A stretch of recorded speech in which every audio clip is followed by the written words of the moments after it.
US EPA established 5 research centers in the United States to address issues of exposure to particles associated with air pollution.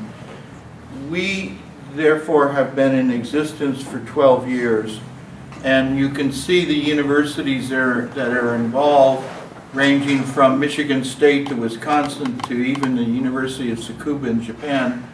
And these have been our funding sources: EPA, ARB, and the South Coast Air Quality Management District. So we think we've made great strides in terms of understanding the health effects of particles and vapors in the air.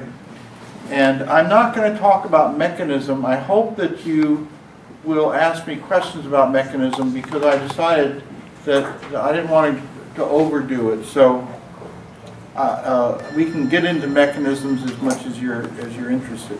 So for the past 12 years, we have focused in Southern California on the health impacts of pollutants associated with fossil fuel combustion, as a contrast to the East Coast, where you have coal-fired power plants, and so the issue is different between the West Coast and East Coast.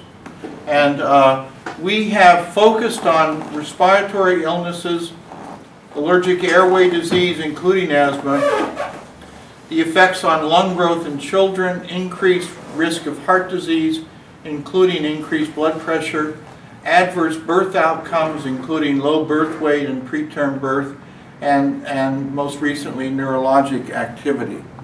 And these were really not understood 12 years ago, and we've made dramatic improvement, dramatic increases in our understanding of them.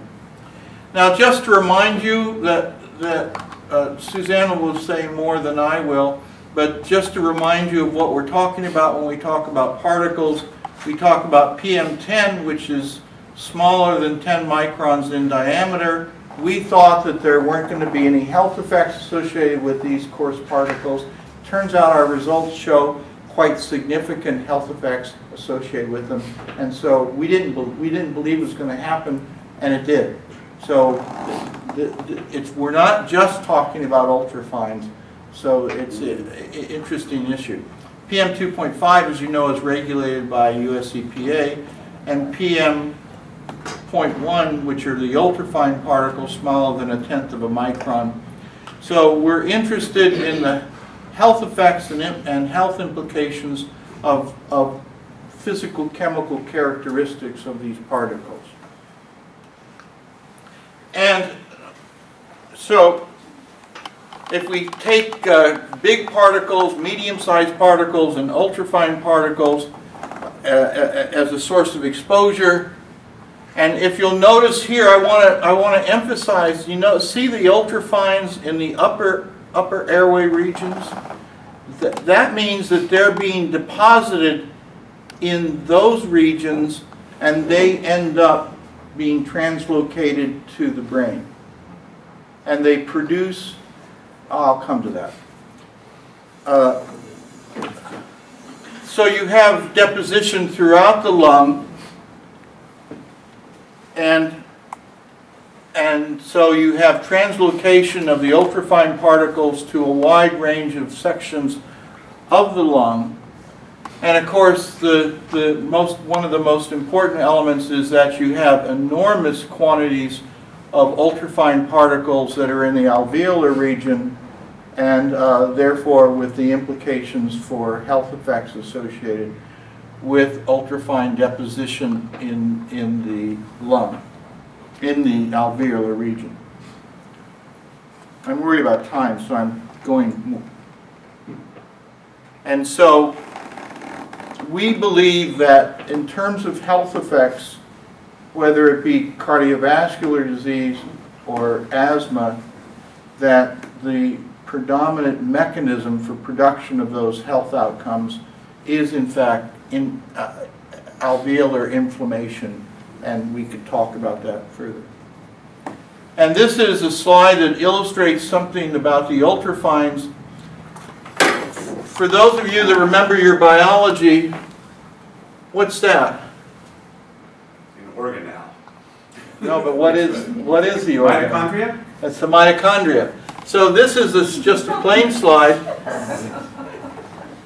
This is coarse particles, the big particles, that are encapsulated and eliminated, so they don't theoretically represent a problem, but in fact they do. The fine particles, you can see that within the cell you don't see very many of them, in fact virtually none. And yet with ultrafine particles we see rapid uptake into epithelial and other macrophages and other cells, and so that's quite significant when you think about the ultrafines are taken up and seem to focus their location in the mitochondria, which is going to affect the energy production process. So this slide is extremely important to give you a sense of why we think ultrafines have particular significance. Now, if you think about particle numbers and you think of particle count, number of particles per cubic centimeter, and I'm showing you this because what I want to say is think about these particles going into the cells that I just showed you in the previous slide. So on the 710, we've measured up to 3 million particles in the size of a sugar cube. So think about the implications of that, and I think it doesn't take a great scientist, I think it's common sense that we see quite significant averages, but we see enormous high levels on the 710 freeway and other freeways. And so this is a study that we did that looked at an animal study that looked at what are called ApoE mice, which are mice that are susceptible to the formation of atherosclerosis, that is cardiovascular disease. So we looked at animals that were kept at UCLA, animals that were in the field but exposed to filtered air, thereby taking out the particles, the medium-sized particles, fine particles, and the ultrafines. And here is a measure of the aortic lesions, inflammatory aortic lesions, and I think you can see that ultrafine particles produce inflammatory lesions quite significantly. And it doesn't mean that it's a free lunch, but it does indicate that ultrafine particles are. And so this is a aortic lesion that we're counting, and you can see the ultrafine particles produce the greatest concentration of aortic lesions. So the bottom line is we believe that the ultrafine particles have a significant role in cardiovascular disease associated with air pollution. And we did a major blood pressure study that Ralph Delfino from Irvine did, and his conclusions are air pollutant particles are associated with increased blood pressure in elderly subjects with coronary heart disease. The strongest associations were multi-day exposures, and the strong OC, organic chemical associations, appear to be attributable to the primary products of fossil fuel combustion. Now, this is a study we did that is quite sophisticated, and I can't show you all the details. I'll just show you the results. We're looking at allergic airway disease, and what we are doing is taking animals and sensitizing them with a protein called ovalbumin. And so the animals become sensitized and therefore have symptoms of allergic airway disease. But notice what happens here. Here are cells with saline. They look pretty good. Here's sensitized cells that you see, if you look closely, you can see a little more activity.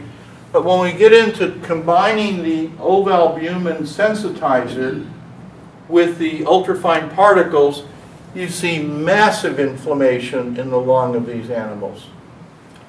And I don't think I have to beat beat the bushes, so we're seeing white blood cell increases, we're seeing morphologic changes, we're seeing mucus changes, and so on and so forth.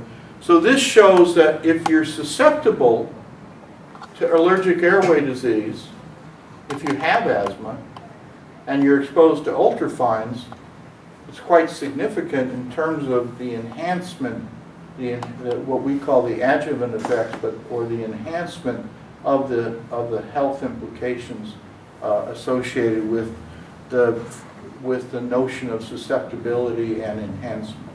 Is that clear?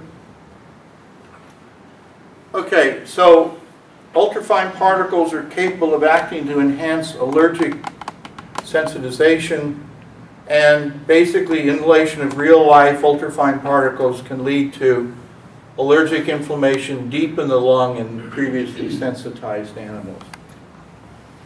Okay, this is a quick and dirty showing of results that Rob McConnell did at USC as part of our work, where you're looking at distances from major roads, and as you can see that we get more asthma within 150 meters of major roads. Now this work, there is subsequent work showing that depending upon the meteorologic conditions, one can get, you may say something about that, that you can get much extended impacts over distance. And just to quickly, diesel fuel was named a toxic air contaminant by the state of California in 1998. I chair that committee and that found that, and diesel exhaust found to pose strong cancer risk. And if you'll notice here, this is from the 2004, even though our finding was 1998. Our observation of lung cancer risk in railroad workers is similar to the risk noted by others in the literature. There, in more than 35 studies, workers with occupational exposure to diesel exhaust excess lung cancer is consistently elevated by 20 to 50%. And they conclude association between diesel exposure and lung cancer is real. There are subsequent trucking studies showing the same results. You have exposure to diesel exhaust in railroad workers is linked to an increase in COPD mortality, deaths from emphysema in particular. And the most recent epidemiologic study that comes out of Europe is the recent results of the study add to the weight of evidence supports the carcinogenicity of diesel exhaust. I should say parenthetically that at this point we have probably 50 epidemiologic studies showing lung cancer in persons exposed to diesel. So if you ask yourself, what does it take to prove causality? I think with diesel we're way over the top, and there's plenty of evidence. Now this is my final slide. I just wanted to show you something that I thought was fun. Here's downtown London, and you can see the diesel taxis, you can see the diesel buses, and so the people who are walking here are exposed to diesel. This is Hyde Park. As you can see, this is our control site, and so there's not much out there. And so that was interesting. So here's the results. We were looking at FEV1, which is the amount of air you can blow out in 1 second. And if you see, the people who had mild asthma had reduced FEV1 as compared to the controls in Hyde Park, and people with moderate asthma had an even greater impact on their lung health. So that's an interesting study, I think. And so the reduction in lung function, FEV1 and FVC, which is a 5-second expiration, was accompanied by airway inflammation. These are my conclusory remarks. We consider inflammation of the lung and heart to be fundamental issues in disease, and especially with lung and cardiovascular effects. And of course, we've shown in our research laboratory, what we've done is if you take a source, and you take a disease, what our research is all about is defining all the steps. That is the roadmap, the pathway that goes from the original exposure, elimination from the source, down to the disease. And I didn't bring a slide because I didn't want to get into too much cellular biology, but basically we have shown, we have now been able to demonstrate the pathway from start to finish. So it's really quite exciting. And of course, we think that inflammatory processes are fundamental to the health effects. And that's it. Thank you.